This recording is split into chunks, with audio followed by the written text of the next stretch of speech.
இந்த திருப்பரங்குன்ற இஷ்யூன்றது வந்து பார்த்தீங்கன்னா மேலே வந்து இந்த விலக்கேற்றக்கூடிய அந்த இஷ்யூவில் ஆரம்பிச்சு இன்னைக்கு அது லோக்கல் எம்எல்ஏல இருந்து அடுத்து வந்து அமைச்சருக்கு போய் அடுத்து முதலமைச்சருக்கு போய் அடுத்து உயர்நீதிமன்ற நீதிபதியிடம் சென்று உயர்நீதிமன்ற நீதிபதியிலிருந்து மத்திய அமைச்சர்களிடம் சென்று மத்திய அமைச்சர்களிடமிருந்து பிரதமர் வரைக்கும் இந்த இஷ்யூ போனது வந்து அது முழுக்க காரணம் இங்க இருக்க ஆளும் அரசாங்கம் தான். என்டிஏ கூட்டணியை வந்து வலுப்படுத்துறதுக்காக இவர் மதுரைக்கு வந்தது மாதிரியும் பிளஸ் இந்த திருப்பரங்குன்ற தொகுதியை வந்து முழுக்க இது பிஜேபி தொகுதின்றது என்பதனை எடப்பாடி பழனிசாமி அவர்களுக்கும் இதர கூட்டணி தலைவர்களுக்கும் தெரிவிப்பதற்காகவே வந்து அவர் திருப்பரங்குன்ற கோயிலுக்கு வந்து சென்று வந்த மாதிரியே தான் வந்து பார்க்கப்படுகிறது. தர்காவானது அந்த மன்னரானவர் வந்து அவர் தமிழகத்தை சேர்ந்தவரும் கிடையாது, அதுவும் உண்மைதான். ரெண்டாவது, அவர் தமிழ்நாட்டை ஆட்சி செய்த நல்ல மன்னர்களுடைய லிஸ்டையும் அவருக்கு கிடையாது. மதுரையில வந்து அவர் அந்த கூட்டத்துல பேசுறப்பையும் சரி, அவரை எதிர்ப்பு தெரிவிக்கிறேன்னு சொல்லி வந்து காங்கிரஸ்காரங்க போயிட்டு ஒரு 10 பேரோட போய் வழிபறிச்சு நிற்கிறாங்க. இந்த வெற்றிவேல் வீரவேல் என்ற கோஷத்தை வந்து மோடி அவர்கள் மேடையில் நின்று வெற்றிவேல் என்று சொல்லவும், கீழே இருக்க அனைத்து மக்களும் வந்து பார்த்தா வீரவேல் என்று சொல்லவும்,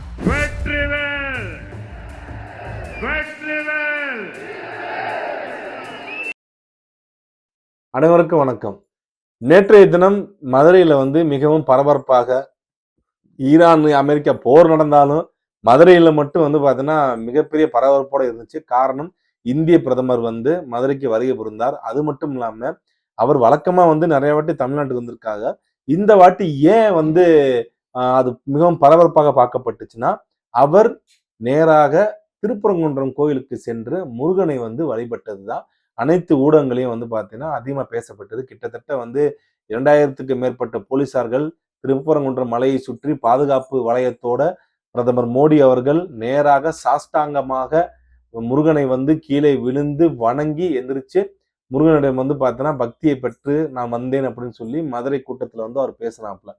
இந்த திருப்பரங்குன்ற இஷ்யூன்றது வந்து பார்த்தீங்கன்னா மேலே வந்து இந்த விலக்கேற்றக்கூடிய அந்த இஷ்யூவில் ஆரம்பிச்சு இன்னைக்கு அது லோக்கல் எம்எல்ஏல இருந்து அடுத்து வந்து அமைச்சருக்கு போய் அடுத்து முதலமைச்சருக்கு போய் அடுத்து உயர்நீதிமன்ற நீதிபதியிடம் சென்று உயர்நீதிமன்ற நீதிபதியிலிருந்து மத்திய அமைச்சர்களிடம் சென்று மத்திய அமைச்சர்களிடமிருந்து பிரதமர் வரைக்கும் இந்த இஷ்யூ போனது வந்து அது முழுக்க காரணம் இங்க இருக்க ஆளும் அரசாங்கம் தான்.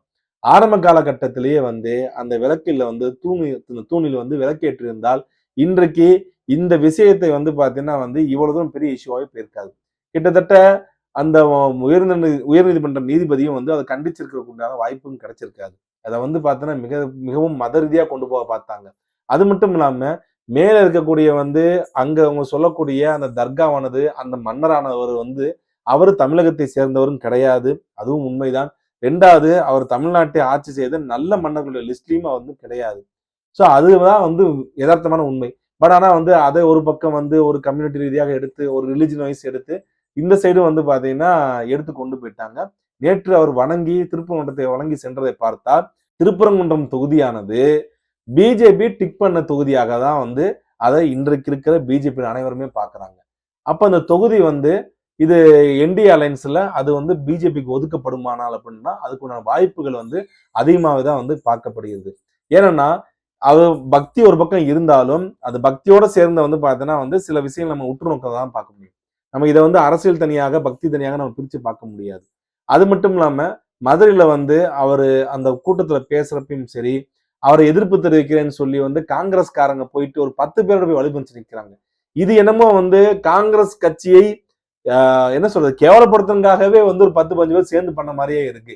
ஏன்னா அந்த அந்த வழிமறிச்சு அந்த கருப்பு கொடி காட்டினவங்களை வந்து எந்த மாவட்ட தலைவர் இருந்தாரு, எந்த எம்எல்ஏ இருந்தாரு, எந்த கவுன்சிலர் இருந்தாங்க பாத்தீங்கன்னா யாருமே கிடையாது. சும்மா எதிர்ப்பு தெரிவிக்கணும்னு சொல்லி எதிர்ப்பு தெரிவிச்சாங்க. அதே மாதிரி இந்த என்டிஏ கூட்டணியை வந்து வலுப்படுத்துறதுக்காக இவர் மதுரைக்கு வந்தது மாதிரியும் பிளஸ் இந்த திருப்பரங்குன்ற தொகுதியை வந்து முழுக்க இது பிஜேபி தொகுதின்றது என்பதனை இது எடப்பாடி பழனிசாமி அவர்களுக்கும் இதர கூட்டணி தலைவர்களுக்கும் தெரிவிப்பதற்காகவே வந்து அவர் திருப்பரங்குன்ற கோயிலுக்கு வந்து சென்று வந்த மாதிரியே தான் வந்து பார்க்கப்படுகிறது. அது மட்டும் இல்லாம இந்த தொகுதிக்கு வந்து ஏகப்பட்ட பேர் வந்து மேலிடத்துல இந்த தொகுதி தங்களுக்கு வேண்டும் சொல்லி வந்து கடுமையான வந்து ஒரு போராட்டத்துல பிஜேபி கட்சியானது தொடர்ந்து மோதிக்கொண்டேதான் இருக்கிறது. அது மட்டும் இல்லாம மதுரை மக்களுக்கு உள்ள வந்த உடனே அவர் வந்து அந்த ஒரு ஐடென்டிட்டியை வந்து பாத்தீங்கன்னா ஒவ்வொரு வாட்டியும் வந்து பதிவு பண்ணிட்டு தான் செய்யறாங்க. என்ன பதிவுனா வந்து பசுமன் முத்துராமலிங்க தேவரை பற்றி அவர் இந்த வாட்டியும் வந்து பதிவு செய்ய தான் போகிறார். அதை வந்து ரிமைண்ட் பண்றாப்புல. நான் வந்து பாத்தீங்கன்னா முத்துராமலிங்க தேவருடைய பக்தனாக எப்போதும் இருப்பேன் அப்படின்ற மாதிரி ஒவ்வொரு வாட்டியும் வர்றப்பெல்லாம் வந்து அதை மென்ஷன் பண்ணிட்டு போறாப்புல. இதை விட இன்னொரு முக்கியமான விஷயம் என்னவென்றால், அந்த தேவர் சமுதாயத்தினர் அதிகமாக பிரிட்டிஷ்காரனை எதிர்த்து நின்று சண்டை போடுறப்பையும் சரி, சுதந்திர போராட்ட காலத்திலும் சரி, வெற்றிவேல் வீரவேல் என்ற கோஷத்தை வந்து தொடர்ந்து எழுப்பியவர்கள். இந்த வெற்றிவேல் வீரவேல் என்ற கோஷத்தை வந்து மோடி அவர்கள் மேடையில் நின்று வெற்றிவேல் என்று சொல்லவும், கீழே இருக்க அனைத்து மக்களும் வந்து பார்த்தீங்கன்னா வீரவேல் என்று வந்து பார்த்தீங்கன்னா அதை ரெஃப்ளெக்ட் பண்றதும், அதை தொடர்ச்சியாக அவர் வெற்றிவேல் வெற்றிவேல் சொல்லவும், மக்கள் வந்து வீரவேல் வீரவேல் சொல்றது வந்து அவர் மதுரை மண்ணின் மக்களோட வந்து ஒருங்கிணைஞ்சு அந்த ஒரு என்ன சொல்றது ஒரு ரிலேஷன்ஷிப்பை வந்து பார்த்தீங்கன்னா கிரியேட் பண்றதுக்கு பிஜேபி தலைவர்களும் சரி, குறிப்பாக நரேந்திர மோடி அவர் பாரத பிரதமர் அவர்களும் வந்து இதை செய்யறது நல்லா தெரியுது. இதை விட இன்னொரு முக்கியமான விஷயம் என்னன்னா வந்து திருப்பரங்குன்றம் கோவிலுக்காக ஒருத்தர் வந்து பார்த்தா தன்னோட உயிரையே கொடுத்தாப்புல. அந்த உயிரை கொடுத்த அந்த தம்பியுடைய அந்த குடும்பத்தை, அவருடைய 2 மகன்கள் பிளஸ் வந்து அவருடைய மனைவி, இந்த 3 பேருமே வந்து பிரதமர்கள் தனியாக வந்து பார்த்தோன்னா சந்திச்சு அவர்களுக்கு ஆதரவு சொல்லி போனாப்புல. ஸோ இது எல்லாத்தையும் வந்து நம்ம உற்று நோக்கி பார்த்தோம்னா, பிஜேபி ஆனது என்டிஏ கூட்டணியானது இது எங்களுடைய தலைமையிலான கூட்டணி தான். நாங்கள் தான் வந்து இது அனைத்தும் தீர்மானிக்கக்கூடியவர்கள். இந்த திருப்பரங்குன்றம் தொகுதியானதும் எங்களுடைய தொகுதி தான் அப்படின்று அவரு மறைமுகமாக சமிக்கை கொடுத்து போன மாதிரி தான் வந்து அனைவருமே பார்க்குறாங்க. ஆனா இதுல இன்னொரு முக்கியமான விஷயம் என்னன்னா வந்து இன்னும் நிறைய விஷயங்கள் வந்து மதுரை மக்கள் எதிர்பார்த்தாங்க. கள்ளழகர் கோயிலை பற்றியும், இதர சுதந்திர போராட்ட தியாகங்களை பற்றியும், பிரிட்டிஷார்களுக்கும் இங்கே இருந்த நேட்டிவ் மக்களுக்கும் வந்து ஏற்பட்ட அந்த யுத்தத்தை பற்றியும் நிறைய பேசுவார் அப்படின்னு எதிர்பார்க்கப்பட்டாங்க. ஆனா இந்த முறை வந்து பாத்தீங்கன்னா அது பேசாம போயிட்டாப்ல. அடுத்த மீட்டிங்ல வந்து இதை பேசுவாருன்னு சொல்லி மதுரை மக்கள் வந்து ரொம்ப ஆவலோட தான் எதிர்பார்த்து கொண்டிருக்கிறார்கள்.